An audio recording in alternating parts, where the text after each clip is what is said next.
Sejak diambil pemerintah negara lewat ASS, jaringan tram yang ada di Aceh akhirnya dipergunakan sepenuhnya untuk umum, menjadi konektivitas utama untuk mobilisasi hasil bumi, komoditas, serta tentu memajukan perekonomian. Walau begitu, jalur yang dibangun sebagai tram dengan lebar sepur kecil menjadi kekurangannya. Awalnya membuat pembangunannya murah dan praktis untuk keperluan militer. Namun, dampaknya kini membuat kecepatan kereta terbatas di angka 35 km per jam saja, di mana sistem kereta lain yang ada di Jawa, Madura maupun Sumatera dapat melaju lebih cepat dengan lebar sepur 1067 mm yang dulu awalnya juga sempat dipakai Aceh. Hal itu bahkan dianggap terlalu lambat pada zaman itu, sampai masyarakat mempunyai nama panjang lain untuk ASS, yaitu asal sampai saja. Untuk layanan penumpang, ASS menyediakan beberapa pilihan akomodasi yang terdiri dari kelas 1, kelas 2, dan kelas 3, di mana kelas 1 tentu mempunyai fasilitas yang paling nyaman untuk perjalanan yang panjang di jalur itu, dan juga untuk menikmati pemandangan indah seperti pegunungan di daerah barat, serta pantai yang ada di sekitar Pantai Raja. Jadwal perjalanan terbagi menjadi kereta ekspres cepat yang hanya berhenti di kota-kota besar, dan kereta biasa yang dengan perhentian yang jauh lebih banyak di halte-halte dan stasiun kecil. Pada tahun 1922, 2 unit lokomotif baru yang lebih besar dan kuat didatangkan ASS untuk jalur pegunungannya.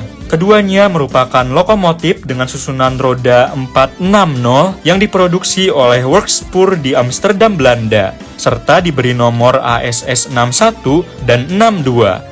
Sayangnya, lokomotif baru ini tidak dapat bekerja dengan baik karena ternyata terlalu berat untuk jalur ASS.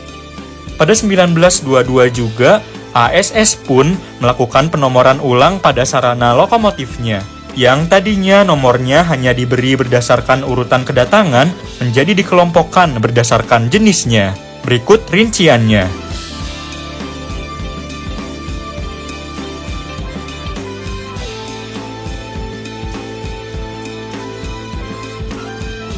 Usai performa lokomotif sebelumnya yang kurang memuaskan, ASS pun kembali memesan lokomotif baru pada 1929. Agar distribusi beban lebih baik, maka susunan roda 280 pun dipilih.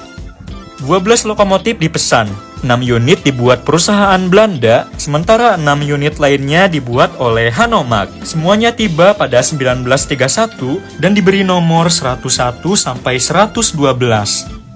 Operasional tram Aceh mencapai puncaknya pada tahun 1939 dengan adanya 6 jadwal perjalanan pulang pergi setiap harinya yang mengangkut 8.500 penumpang dan 500 ton barang, di mana tak lama kemudian semua pun berubah. Hindia Belanda jatuh ke tangan Jepang pada 1942. Beruntungnya untuk tram Aceh, jaringannya tak ada yang dibongkar Jepang untuk dipakai di luar negeri seperti sebagian besar jalur-jalur yang ada di Pulau Jawa, Madura maupun Sumatera.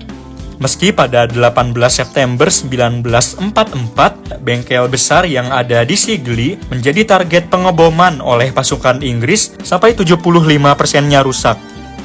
Oleh Jepang, penomoran lokomotif tram Aceh kembali berubah. Kali ini dengan ditambahkannya kode huruf di depan nomornya yang merupakan jumlah gandar penggeraknya.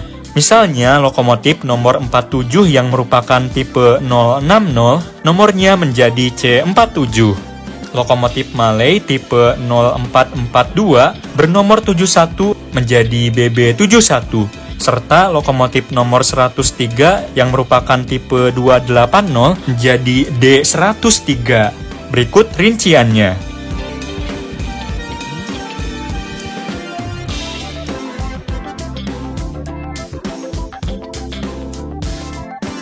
Akan tetapi, perawatan yang terlantarkan selama dipegang Jepang membuat jaringan tram ini usai diambil alih DKA usai Indonesia merdeka sudah dalam kondisi yang tidak layak.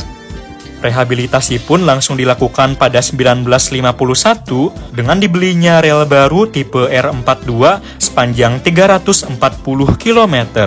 Sayangnya, hal itu sempat tersendat dengan adanya sabotase dari gerakan DITII pada tahun 1953 sampai 1956, di mana pada kurun waktu itu, jalur dan jembatan dirusak hingga kereta anjlok, dan dibakarnya 60 stasiun atau 85% dari jumlah stasiun di jalur tram Aceh, dengan salah satu kerugian terbesar adalah terbakarnya stasiun Besitang.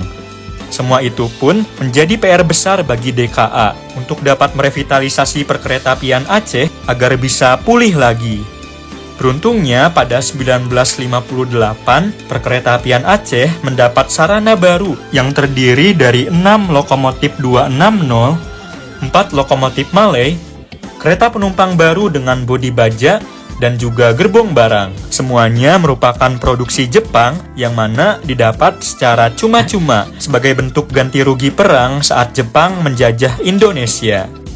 Sarana-sarana baru itu pun mulai digunakan pada 1962 dan kehadirannya juga dapat menggantikan sebagian sarana peninggalan Belanda yang sudah uzur.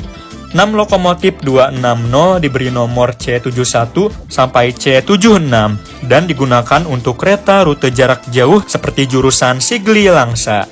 Sementara 4 lokomotif Malay diberi nomor BB81 sampai BB84 dan digunakan di rute pegunungan di sebelah barat bersama lokomotif-lokomotif Malay peninggalan Belanda. Walaupun begitu, pada akhir 1960-an, rute dari Kota Raja yang kini bernama Banda Aceh menuju Sigli sendiri sudah tak lagi dilayani kereta penumpang. Dengan alasan keamanan, usai sebelumnya, banyak kasus rangkaian kereta yang terlepas di sana. Pada tahun 1972, perkeretaapian Aceh kembali mendapatkan sarana baru yang berupa lokomotif diesel hidrolik buatan Belanda. Sebanyak 8 unit dipesan dan diberi nomor C30101 sampai C30108. Peluncuran lokomotif modern ini pun dilakukan pada 4 April 1972 berbarengan dengan peresmian layanan kereta api Putri Bungsu yang melayani rute Langsa hingga Besitang. Usai sebelumnya, rute yang menghubungkan wilayah Aceh dengan Sumatera Utara ini sempat terhenti untuk direhabilitasi. Walau sarana-sarana baru yang modern dan mengkilap sudah berlalu lalang di jaringan tram Aceh, ada permasalahan yang lebih serius yang justru tertinggal. Meski sudah direvitalisasi, sebagian besar bantalan dan rel yang ada di jalur Aceh masih memakai peninggalan Belanda. Akibatnya, kecepatan yang diizinkan saat itu dibatasi hanya 25 km per jam saja. Hal itu tentu memprihatinkan, karena pada tahun 1970-an, angkutan umum jalan raya yang berupa bis sudah mulai berkembang. Sebagian rute jalur tram juga ada tepat di pinggir jalan raya, sehingga karena kenyamanan dan waktu tempuh yang lebih singkat, penumpang maupun barang mulai banyak yang beralih dari rel ke jalan aspal. Hal itu diperparah dengan perawatan yang kurang akibat dana yang sangat terbatas.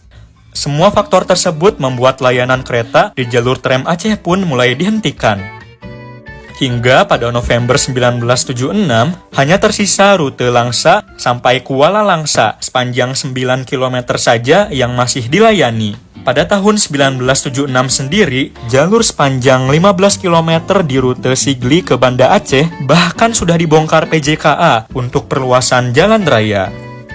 Sampai akhirnya tak lama kemudian, rute terakhirnya itu pun ditutup pada 2 Mei 1980, membuat lokomotif-lokomotif uap maupun diesel baru yang usianya masih sangat muda pun harus pensiun dini, serta menandai berakhirnya operasional tram Aceh setelah sekitar 100 tahun lamanya.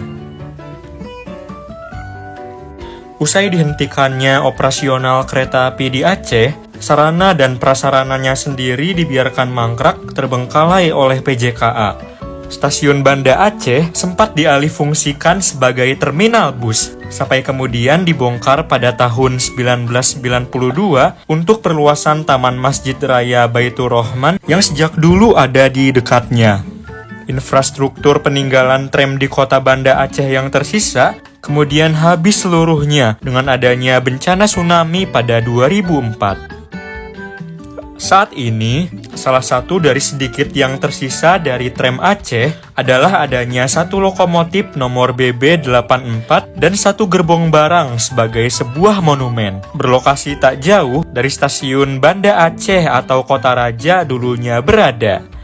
Lokomotif dan gerbong ini sebelumnya berada di atas tanah dan mengalami beberapa kerusakan saat tsunami menerjang, sebelum kemudian ditempatkan di atas panggung beton sampai saat ini.